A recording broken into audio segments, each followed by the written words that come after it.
राजा दशरथ, जिन्हें लोग स्नेह से राम के पिता के रूप में जानते हैं, उनके जन्म की कथा अत्यंत अद्भुत और विलक्षण है। अलग अलग संबोधनों से लोग भगवान श्री राम को पुकारते थे। राजा दशरथ कहते थे रामा। माता कौशल्या कहती थीं रामभद्र। माता कैकी कहती थीं रामचंद्र। गुरु वशिष्ठ कहते थे वेदस इत। ऋषि लोग कहते थे रघुनाथ। माता सीता कहती थीं हे नाथ। अयोध्यावासी कहते थे सीताप्ति। इसी भाव से एक श्लोक बना।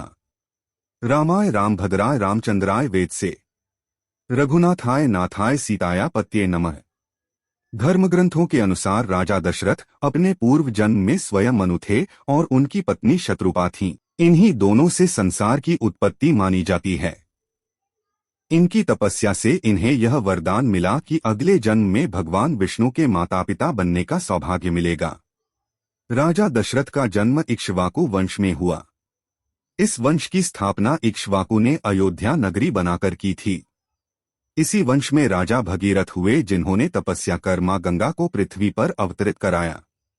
आगे चलकर राजा रघु हुए, जिनके नाम पर वंश को रघुवंश कहा जाने लगा। रघुवंश के 38वें राजा अज हुए। राजा अज और उनकी पत्नी इंदुमती के पुत्र के रूप में महाराज दशरथ का जन्म हुआ। एक बार राजा अज भगवान महादेव की वंदना कर रहे थे। उसी समय लंकापति रावण युद्ध करने अयोध्या पहुंचा। अज ने जब जल अर्पण किया तो आगे न देकर पीछे फेंक दिया। रावण ने आश्चर्य से पूछा, जल हमेशा आगे चढ़ाया जाता है, आपने पीछे क्यों फेंका? राजा अज ने उत्तर दिया, ध्यान में देखा कि 1 योजन दूर गाय पर शेर आक्रमण करने वाला है। गाय की रक्षा हेतु मैंने जल को पीछे अर्पित किया। रावण स्वयं वहां पहुंचा और देखा कि सचमुच गाय और घायल शेर हैं। तब उसे विश्वास हुआ कि राजा अज के जल से ही बाण बन जाते हैं, और वह बिना युद्ध किए लौट गया। एक बार राजा अज वन भ्रमण पर गए। वहां एक सरोवर में सुंदर कमल देखा। उसे पाने के लिए वे भीतर उतरे, किंतु पुष्प पास नहीं आया। तभी आकाशवाणी हुई, हे राजन, आप निसंतान हैं, इसलिए इस पुष्प के अधिकारी नहीं। यह सुनकर राजा अज व्यथित हो गए। भगवान शिव ने धर्मराज को आदेश दिया कि किसी ब्राह्मण को भेजा जाए, जिससे राजा अज को संतान प्राप्त हो। एक निर्धन ब्राह्मण राजा अज से भिक्षा मांगने आया। राजा ने सोना धन देना चाहा, पर ब्राह्मण ने कहा, यह प्रजा का धन है, आपका अपना क्या है?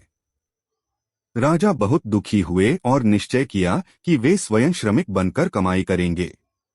उन्होंने लोहार की भट्टी में रात भर परिश्रम किया और मजदूरी स्वरूप 1 टका पाया। राजा ने वह टका ब्राह्मण को दे दिया। ब्राह्मण ने जब टका जमीन पर फेंका तो वहां भूमि फट गई और उसमें से सोने के रथ निकलने लगे। 9 रथ आकाश की ओर चले गए।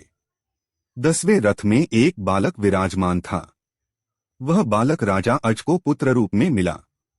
यही बालक आगे चलकर महाराज दशरथ कहलाया। चूंकि यह बालक 10वें रथ पर विराजमान होकर आया था और भविष्य में 10 दिशाओं में रथ ले जाकर युद्ध कर सकता था, इसीलिए उसका नाम पड़ा दशरथ, 10 दिशाओं में रथ ले जाने वाला। बचपन का नाम नेमी था, किंतु आगे चलकर वे दशरथ नाम से प्रसिद्ध हुए। इस प्रकार महाराज दशरथ का जन्म हुआ, जो स्वयं भगवान श्री रामचंद्र के पिता बने। अगर आपको यह कथा अच्छी लगी तो लाइक और सब्सक्राइब जरूर करें, ताकि ऐसी और भी धर्मग्रंथों की अद्भुत कथाएं आपको मिलती रहें।